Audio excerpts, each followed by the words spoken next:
Up next, a young man falls ill and no one knows why.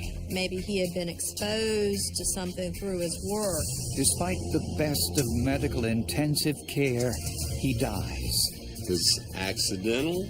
Is it suicide? Is it homicide? But investigators know there must be a clue somewhere. The more we looked into it, the more bizarre it got.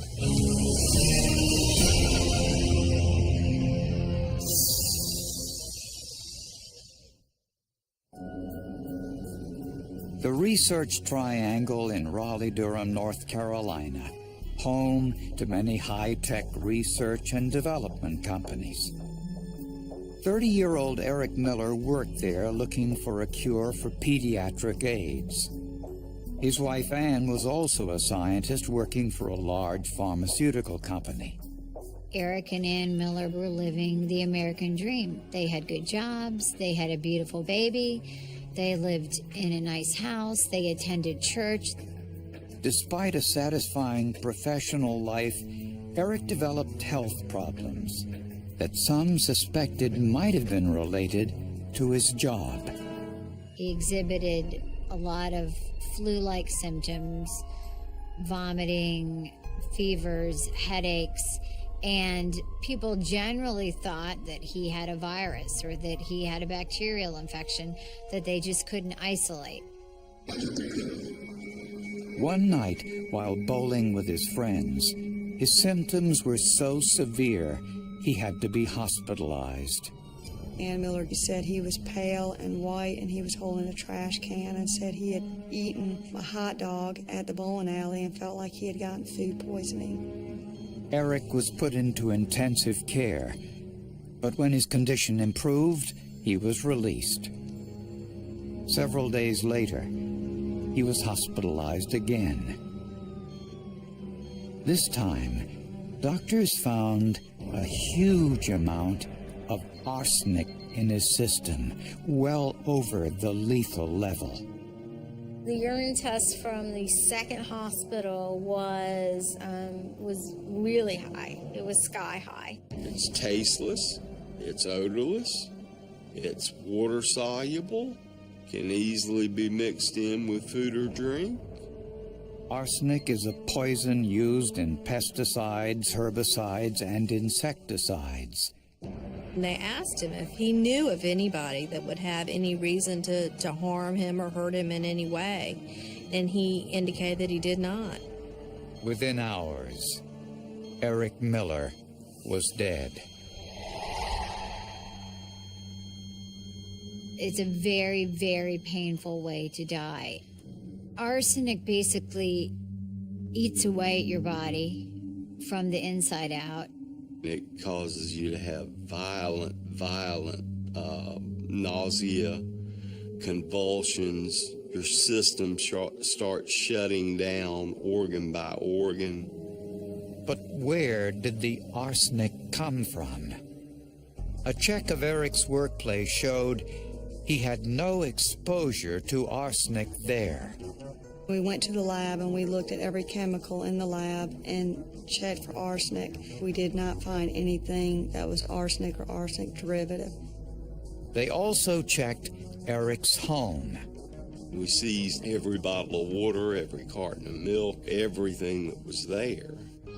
Again, they found nothing. So investigators focused on that night in the bowling alley when Eric first exhibited the extreme symptoms. A witness said Eric had a beer shortly before feeling ill. Eric had commented during the time that the beer tasted bitter to him, that there was a strange taste to the beer. And he went to the bathroom a number of times, and he became so ill that, in fact, he brought the trash can from the bathroom over to the lane where they were bowling. Witnesses said Eric's friend, Daryl Willard, had given Eric the beer. Investigators tried to speak to Daryl about that, but he refused. Daryl said, "I can't talk to you anymore. I've got to talk to my lawyer." Then, 6 weeks after Eric's death, Daryl's wife found him on the floor of the garage in a pool of blood, a gun in his hand. My husband just killed himself. He just what? He killed himself. Okay, and he's inside the home? He's in the garage. He's in the garage? Yes. There was a suicide note tacked to the wall of the garage. I am sorry to leave you, my wife, my beautiful daughter, like this. I have been accused of an action for which I am not responsible. I have taken no one's life, save my own. I love you all. And I think Daryl Willard had to know something about the death of Eric Miller. In police work, that's what we call a clue.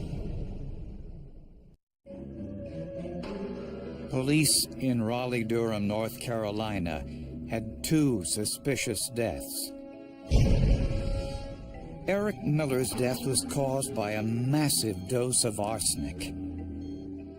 6 weeks later, Eric's friend, Daryl Willard, committed suicide.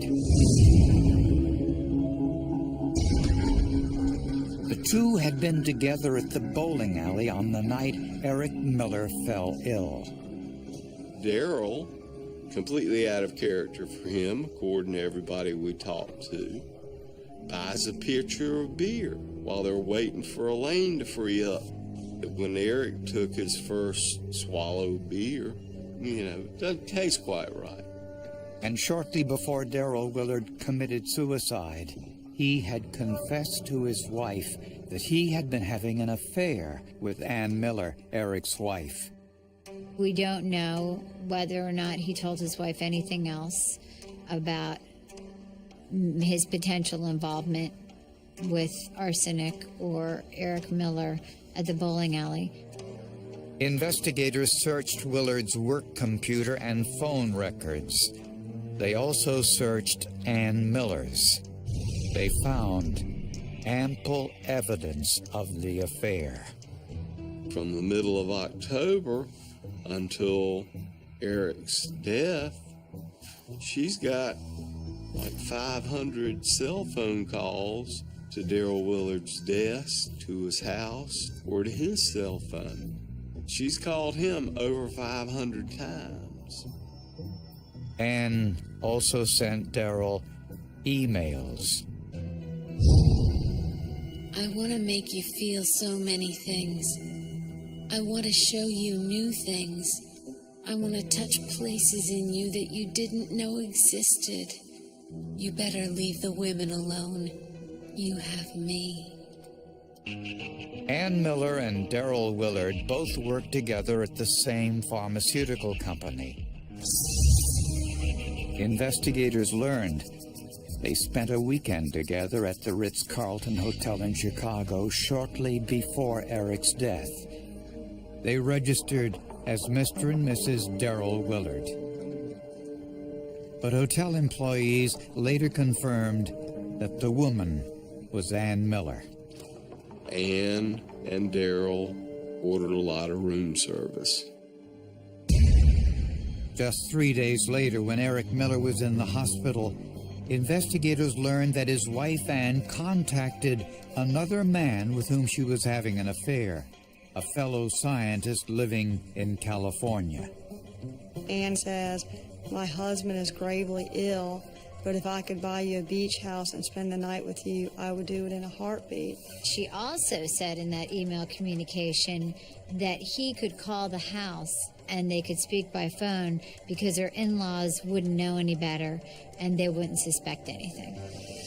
No one knows if Daryl Willard knew Ann Miller was involved with other men, but it was clear to investigators that Daryl Willard and Ann Miller both had a motive to kill Eric.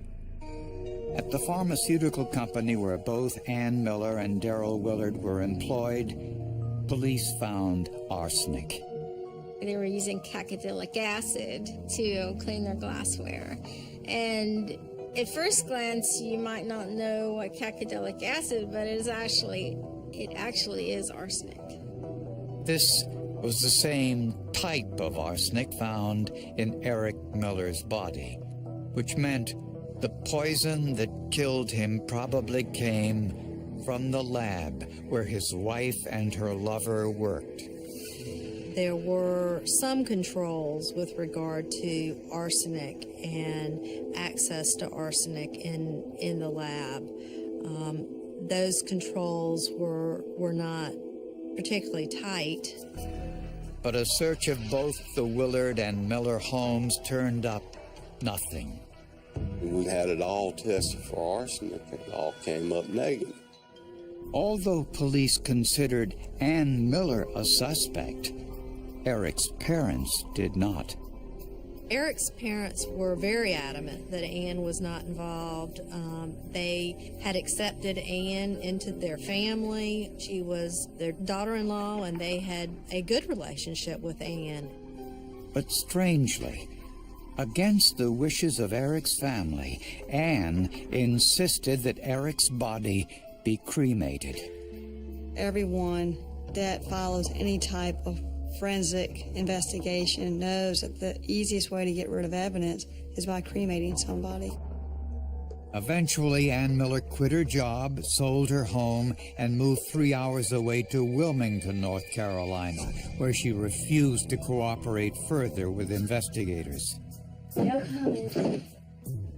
But even though Eric's body was cremated, the medical examiner kept samples from his autopsy.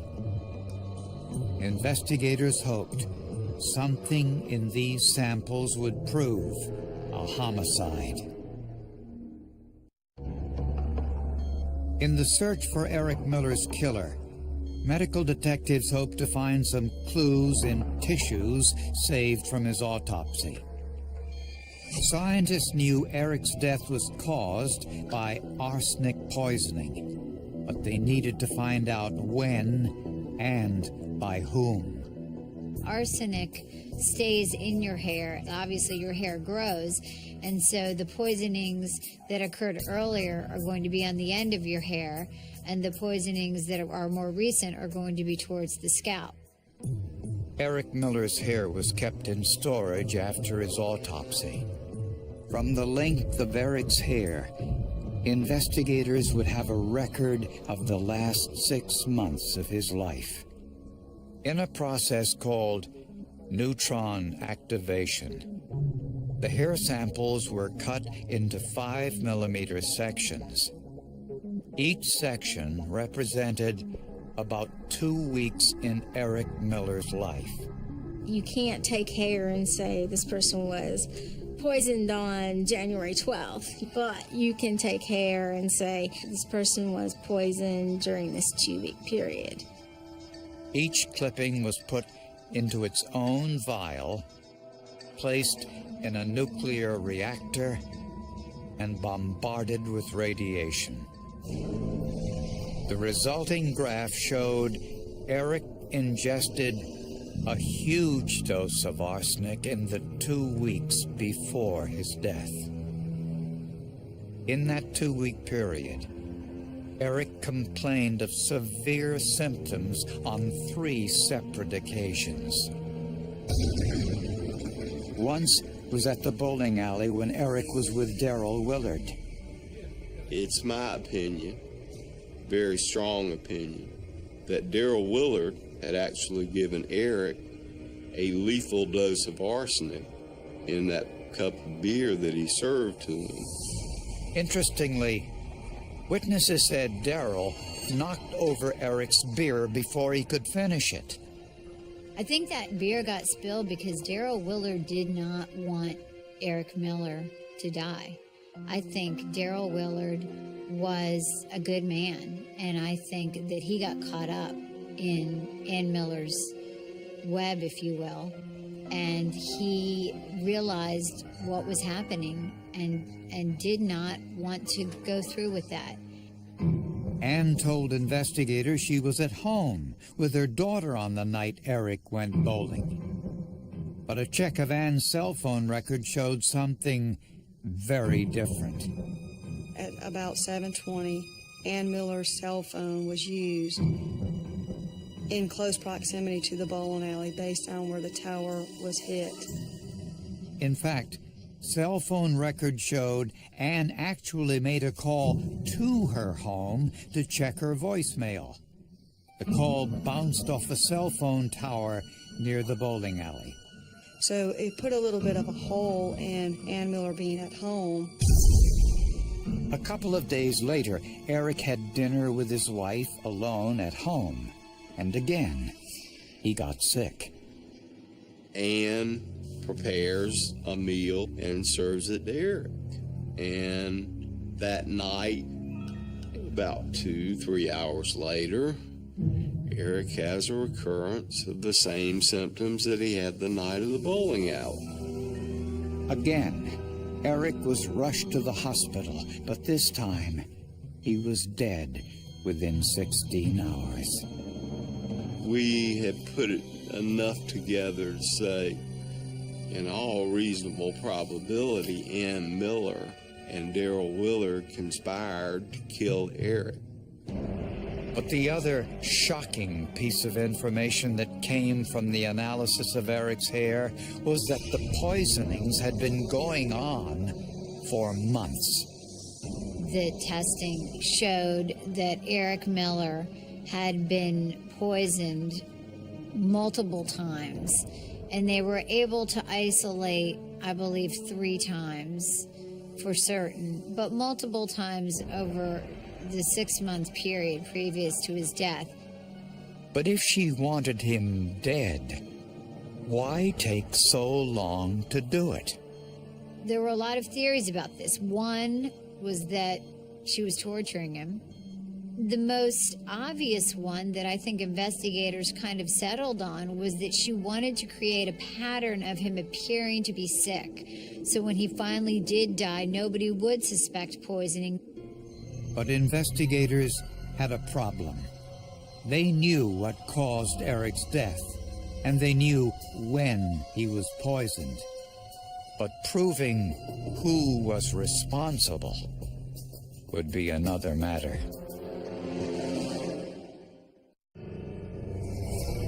Investigators believe that Ann Miller had poisoned her husband and was responsible for his death. It was the motive they had a hard time figuring out. Since Eric didn't have a big life insurance policy, money was not considered a motive. The only life insurance was in the amount of $100,000. Investigators believe Ann's lover, Daryl Willard, may have been involved in putting arsenic in Eric's beer at the bowling alley. But they're convinced it was at Ann's direction. I think Ann Miller was driving the train. Daryl Willard was a passenger. He was not making these decisions, and he was a victim, just like Eric Miller. They also believe that Ann put arsenic in Eric's food, the last meal he consumed before his death. The massive dose of arsenic was given to Eric the night before he finally went to the hospital for the last time. Investigators also found evidence that Eric Miller had come very close to finding out about Ann's affair with Daryl Willard. It happened when Ann didn't come home from work on time. Eric got upset and started driving around trying to find Ann because they didn't know where Ann was. At 9 o'clock, she then calls her mom and she finds out everyone's looking for her. And I think, in my opinion, what triggered Ann to do something, it was getting close for Ann Miller. She almost got caught by Eric on November 29th of committing adultery or having an affair, and it triggered the fatal dose of November 30th. I think she didn't want to be a divorced woman. She didn't want that stigma. She didn't want to deal with child support, child visitation, custody. As a widow, she got sympathy, and she didn't have to deal with all of the messy stuff that comes along with divorce. Before his death, Daryl Willard made an offhand comment to investigators that made it appear he knew he'd been set up.